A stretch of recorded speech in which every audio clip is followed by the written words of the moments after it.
Halo teman-teman, saya lagi berada di hutan dan lebih tepatnya di TWA, tempat wisata alam. Tempat ini paling aman, paling sunyi, paling tenang, dan paling sejuk. Tempat ini biasa saya datangi hanya untuk membaca buku jika saya baca buku di rumah sudah tidak tenang. Kemudian saya datang untuk menyendiri di tempat ini dan merenungkan semua yang sudah saya lakukan. Hari ini saya akan lebih fokus tentang cerita-cerita saya. Simak cerita saya dan jika ada yang perlu dikomentari, tolong dikomentari. Dan jika ada masukan untuk saya, tolong diberikan masukan. Karena saya butuh itu untuk kemudian mengembangkan diri saya. Saya adalah seorang wira swasta. Saya punya banyak usaha. Tapi semua usaha saya bangkrut. Mulai usaha ini bangkrut, mulai usaha itu bangkrut, mulai usaha itu kemudian beberapa saat kemudian bangkrut dan bangkrut, bangkrut dan bangkrut.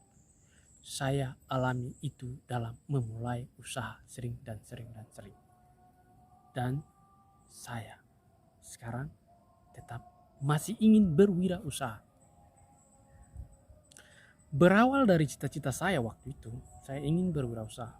Semenjak saya selesai kuliah, saya mulai berkeinginan berwirausaha. Cuman satu hal yang menjadi persoalan dalam diri saya adalah seorang pemalu yang suka menyendiri, yang tidak punya banyak teman, yang tidak suka tampil di depan banyak orang. Itu satu masalah yang saya alami. Saya menyadari bahwa ketika saya masih memiliki masalah itu, maka saya tidak mungkin bisa berhasil di dalam dunia wira swasta. Waktu itu saya mencoba mencari solusi dan saya berusaha menemukan solusinya dan bekerja di tempat elektronik. Waktu itu saya berpikir bekerja di tempat elektronik adalah sesuatu yang menurut saya tidak baik. Tapi kemudian saya berpikir bahwa saya punya cita-cita yang harus saya gapai dan harus saya bisa hilangkan apa yang sebenarnya tidak perlu, yaitu rasa malu saya. Saya kemudian harus memaksakan diri dan melamar bekerja di toko elektronik, di salah satu toko elektronik di kota Jayapura. Dan saya berhasil melamar dan diterima bekerja di sana. Setelah saya bekerja, saya mulai membuka diri, mulai bisa berkomunikasi dengan banyak orang, mulai bisa menawarkan produk elektronik ke banyak orang, dan mulai mendapatkan jaringan dengan orang-orang yang datang membeli elektronik di toko tempat saya bekerja. Setelah beberapa lama saya bekerja di situ, saya kemudian keluar dan mulai bekerja di warnet. Saya bekerja di sana beberapa saat kemudian saya juga keluar dan bekerja di tempat fotokopian. Setelah saya bekerja di tempat fotokopian, saya kemudian mempunyai modal untuk membuka fotokopian saya sendiri. Dan waktu itu saya masih mahasiswa, jadi saya punya kenalan dengan senior di pimpinan salah satu fakultas di Universitas Cendrawasih. Saya bekerja sama dengan senior tersebut dan kemudian mesin fotokopian saya bisa masuk untuk beroperasi di tempat atau di fakultas tersebut.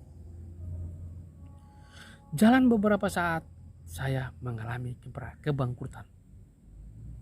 Sebenarnya kebangkrutan ini bukan karena saya kekurangan uang.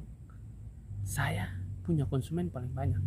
Saya punya konsumen banyak untuk mereka fotokopi. Tapi yang membuat saya bangkrut adalah karena mesin saya dicuri. Saya sudah mencoba berkomunikasi dengan rektor dan juga dengan dekan dan senior yang telah mengizinkan saya masuk ke dalam untuk membuka tempat fotokopian di situ. Tapi saya tidak menemukan solusinya. Saya kemudian mengambil keputusan untuk bisa keluar dari masalah ini dan memulai usaha yang baru. Saya keluar dan kemudian memulai usaha gorengan dengan membuat gerobak gorengan sendiri yang dibantu oleh seorang bapak yang juga kebetulan saya sering makan, minum, dan tidur di rumahnya. Saya dibantu gerobaknya dan kemudian saya mulai berjualan gorengan. Setelah saya menjual gorengan, kemudian saya diajak oleh beberapa teman untuk kemudian mulai membuat usaha bersama, yaitu mendirikan perusahaan yang bergerak di bidang konstruksi dan pengadaan barang dan jasa. Usaha kami itu pun berjalan dengan sangat baik, dengan banyak pekerjaan yang kami peroleh, dan beberapa saat kemudian usaha kami itu pun berhenti. Usaha ini berhenti karena satu hal yang sebenarnya kami tidak miliki, dan itu sangat penting sekali bagi seorang wira swasta, bagi kelompok yang sedang terjun ke dunia wira swasta, yaitu koneksi jaringan. Jadi mendapat pekerjaan di dinas-dinas adalah harus punya koneksi agar kita dimudahkan untuk mendapat pekerjaan-pekerjaan itu. Waktu itu kelompok kami berpikir bahwa yang penting punya kejelasan surat-surat dan punya persyaratan yang jelas dan punya kantor yang jelas, itu sudah pasti kami diprioritaskan. Dan ternyata itu salah.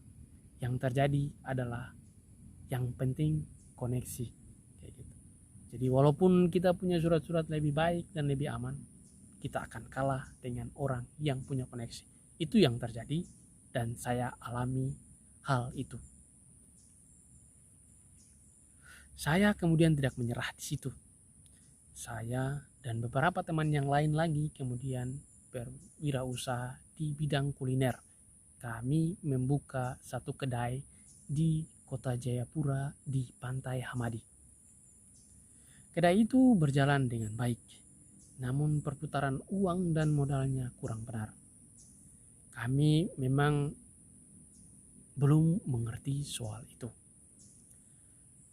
Yang kami pikir adalah yang penting bisa menjual, kemudian bisa diputar modalnya, dan bisa bagi sedikit-sedikit keuntungannya. Itu yang kami mengerti. Namun setelah itu berjalan berpesat dan kami bangkrut karena kami tidak memiliki pengetahuan lebih tentang banyak hal di dunia wira swasta. Dari situ saya mulai mencoba untuk belajar banyak hal dan mulai saya temukan bahwa ternyata banyak wira swasta yang sukses terlebih dahulu mereka menilai soal apa yang menjadi keuntungan mereka. Mereka banyak belajar dan banyak menambah nilai untuk dirinya mereka sendiri. Saya mulai sadar bahwa ternyata uang dan nilai yang kita berikan untuk satu produk, yang lebih penting adalah nilai yang diberikan, bukan uang. Karena uang akan kita dapat ketika nilai yang kita berikan untuk satu produk itu bermanfaat bagi banyak orang, maka uangnya akan datang. Itu yang saya pelajari. Saya mulai sadar dan saya mulai banyak belajar tentang banyak hal dengan wira swasta, banyak hal yang berkaitan dengan wira swasta.